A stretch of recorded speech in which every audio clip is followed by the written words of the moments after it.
Protests in France have led to more than 250 arrests as participants cause major disruptions in cities across the country. The country's powerful labor unions have joined the movement, which has grown with no clear leadership. For more, we are joined by Professor Anthoni van Nieuwkerk for International Relations and Diplomacy at Unisa. Prof, a very good evening to you. Thank you so much for joining us. I mean, these protests are rocking France. There's a revolving door of prime ministers. The economy is declining. What exactly is going on in France? Yeah, good evening, Masa. You're quite right there. France is in trouble, not for the first time. It seems to be a recurring pattern. Social unrest because of the mismanagement of the economy, essentially. There are other tensions too around French identity, migrants, the role of France with the war in Ukraine, the role of France in Africa, in West Africa. So there are lots of tensions all over. And I must say France is really on the back foot. Macron, who's the elected president, he's in the seat until 2027. He appoints a prime minister to run the government, essentially. And he keeps on appointing prime ministers one after the other. The latest is a chap called Sébastien Lecornu, the defense minister, who's now the prime minister. His job is to get the budget passed in a couple of weeks from now. And as South Africans, we know how difficult it is, for a coalition to put together a budget. This is precisely the problem they face. But actually behind all of this is the inability of the French economy to grow fast enough to provide the income for the state to take care of its aging population. Huge amounts of money is spent on retirees, and new people coming into the marketplace find themselves under pressure. In addition to that, the French system has built up a huge debt over many years, one of the highest indebted countries in Europe behind Italy and Greece, and they don't know how to pay back the debt. And because of that, there's social unrest because the government is implementing austerity measures, so to take away from, say, the education budget to cover the interest on the debt, and people are very angry about that.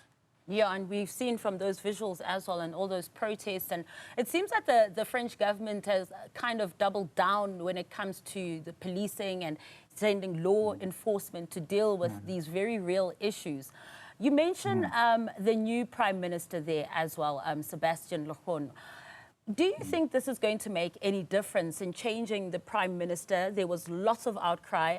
They did not want the previous one. They wanted a new prime minister. Do you think it's going to make a big difference, Prof? I doubt it very much if you think of the pattern of the last couple of months and years even. Remember the rise of the far right in France and elsewhere in Europe has put the centrist parties under a lot of pressure. And the coalition, the bloc that runs the government, is really unable to come up with answers how to reduce France's enormous debt. And so there's a lot of pressure on the parliament, on the coalition, to provide the goodies that the country needs. But clearly, Macron and his appointments are failing the nation. And this might possibly drive the nation to the edge of a crisis, maybe resulting in an early election, which will then open the door for more drama because remember the right-wing Le Pen and elsewhere in Europe, they are ready to take over government.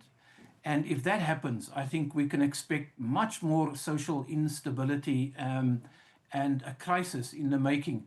In the meantime, Macron deploys the tools that he has available in his hands, the defense, the police, the security services, to crack down on what is now called block everything campaign. And that causes an enormous chaos in the metros of France. And it has a knock-on effect. I mean, who wants to go to see Paris in spring or in summer when you know that there's riots on the street? So I think the image of France is also at stake. when you were talking about this block everything movement that's also ensuring disruptions across the country as well, you also mentioned the rise of the right in France and across Europe as well. This block everything movement, it appeared, was spearheaded and started by the right. But it seems, though, that there are elements and those on the left who are now also embracing it. What does that tell us when it comes to far right and left and centralist politics? It tells us that the center is unable to govern effectively and efficiently, opening the door for far left and far right opportunists to try and take control of government. Now, whether it's far left or far right, it'll be very experimental, and the chances, if they win an election, the chances of improving the situation is pretty slim, because remember, the real challenge in my analysis of the situation is an unsustainable debt that is projected to increase over a period of time. In fact, one of the credit rating agencies has downgraded France's credit rating, which means it'll become more expensive for the French to borrow money to pay off the interest on the debt, never mind the debt itself, which might rise to 120% debt to GDP ratio by 2027. So all in all, a crisis in the making.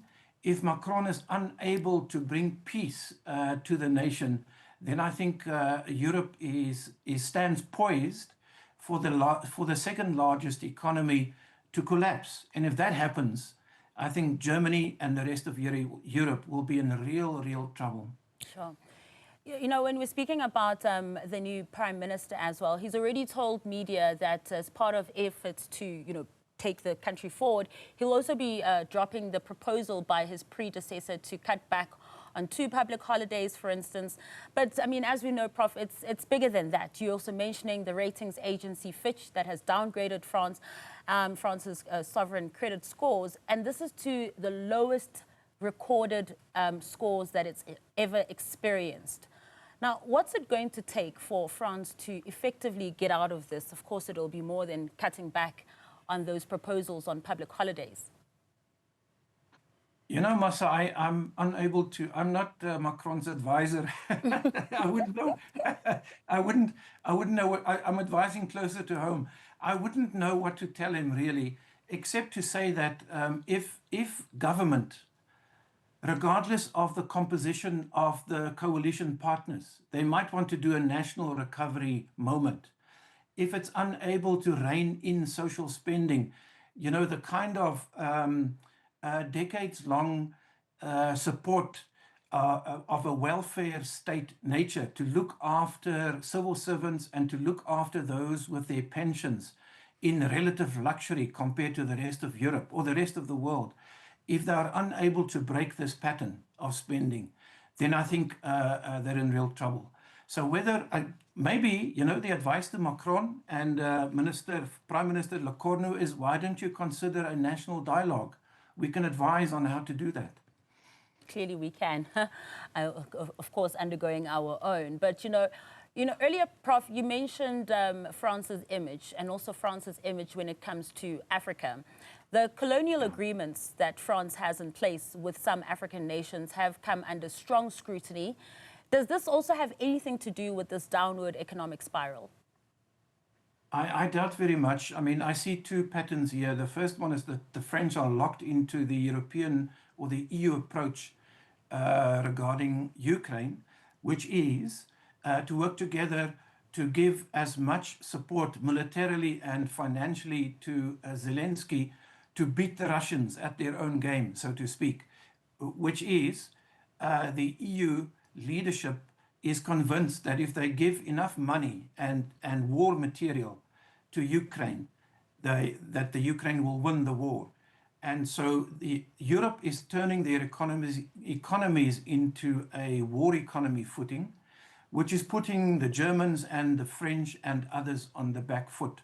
So that's the one real foreign policy problem that I think they face. The second one is France has become very unpopular in Africa, particularly in West Africa, where it used to rule the roost as a post-colonial power in West Africa, determining the agendas of African countries. The West Africans have chased the French away. Whether that's a good or bad thing, is a discussion we can have, because violent extremism and insecurity is spreading throughout West Africa. So now we find the French looking for alternative areas where they can exert their influence and their lost prestige.